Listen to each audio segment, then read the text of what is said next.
रीम झीम भाग 2 दूसरी कक्षा के लिए हिंदी की पाठ्य पुस्तक का चौथा पाठ लेसन नंबर 4 अधिक बलवान कौन। यहाँ पर हवा और सूरज में बहस छिड़ गई। हवा ने सूरज से कहा, मैं तुमसे अधिक बलवान हूँ।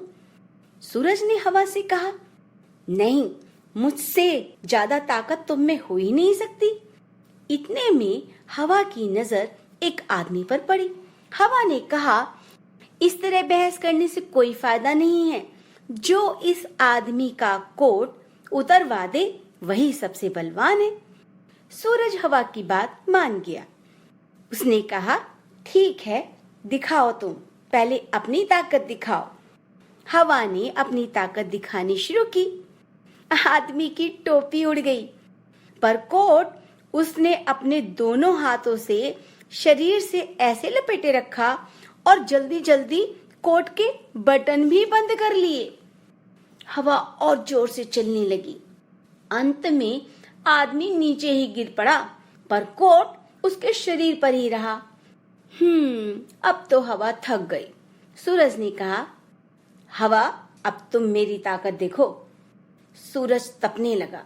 आदमी ने कोट के बटन खोल दिए। सूरज की गर्मी और बढ़ी। आदमी ने कोट उतारकर एक साइड रख दिया और हाथ में लेकर चलने लगा। सूरज ने कहा, देखी मेरी ताकत, उतरवा दिया ना कोट। हवा ने सूरज को नमस्कार किया और कहा, मान गई तुम्हारी ताकत। तो यहाँ पर आप लोगों को ये पाठ पढ़ाया, कौन किससे अधिक बलवान। यहाँ पर मैंने आपको जो ये लेसन पढ़ाया है, इसमें प्राकृतिक यानी जो आपके सूरज हैं, हवा है, पानी है, ये सब चीजें प्राकृतिक है। अब यहाँ पर मैं आपसे कुछ शब्दों के अर्थ पूछूंगी और बताऊंगी भी। सबसे पहले आपके पास शब्द आता है बलवान यानी शक्तिशाली, ताकत यानी शक्ति, बहस यानी झगड़ा यानी आर्गुमेंट बोलते हैं ना, तर्क, अंत यानी आखिर, नमस्कार यानी नमस्ते या प्रणाम। जैसे मैंने आपको शब्दों के अर्थ बताए हैं, तो मैं आपको क्या बोलती हूँ, इन शब्दों के अर्थ जानकर आप अपने शब्दों में इन सभी के वाक्य बनाएंगे जो कि मैंने लिखे हैं आपको या बताए हैं। अच्छा, अब आपको इसके अंदर से लिंग बदलो छांटने हैं। जो लेसन आपके सामने है, लिंग बदलो और कुछ अपनी तरफ से भी आपको लिखने होंगे। जैसे यहाँ पर शब्द आया है आदमी, तो उसका लिंग बदल देंगे तो क्या होगा। इसी तरीके से आपके घर में जितने भी लोग हैं, चाचा हैं, भैया हैं, उन सब के आप लिंग बदलेंगे और पापा हैं, दादा हैं, उन सब के लिंग बदलकर आप लिखेंगे और मुझे कमेंट बॉक्स में भी आंसर देंगे। प्रश्न आता है, हवा को ऐसा क्यों लगा होगा कि वह सूरज से अधिक बलवान है।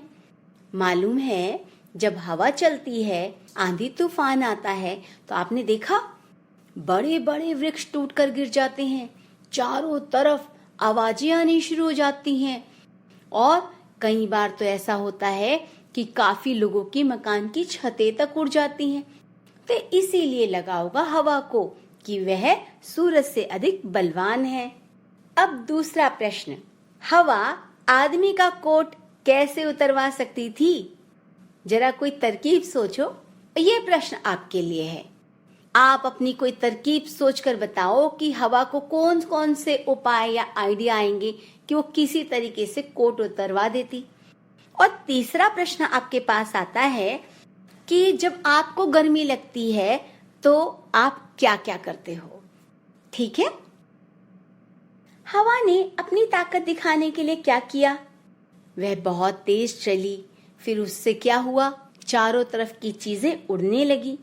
और सूरज ने अपनी ताकत दिखाने के लिए क्या किया, वह जोर से तपने लगा यानी गर्मी फैला दी।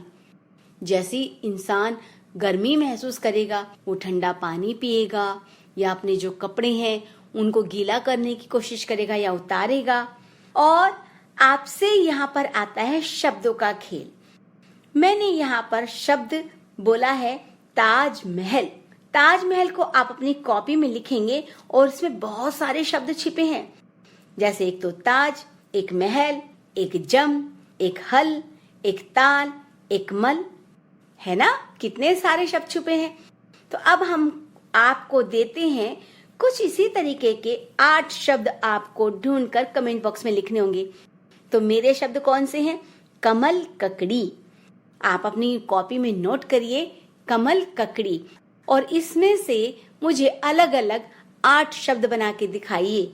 जैसे कि मैंने ताजमहल में बनाए, क्या लिखा है? ताजमहल। तो ताज से ताज एक अलग हो गया, महल एक शब्द अलग हो गया, ताज में से जय और महल में से मैं ले लिया तो जम हो गया। और उसके बाद क्या है आपका? अगर आप महल में से मैं हटा दो तो हल हो गया। तो ये मैंने आपको आइडिया बताया है। आप जल्दी से कमेंट बॉक्स में मुझे मेरे प्रश्नों का उत्तर देंगे और फिर से नए लेसन को सुनने के लिए आइएगा। स्टे होम से बाय बाय।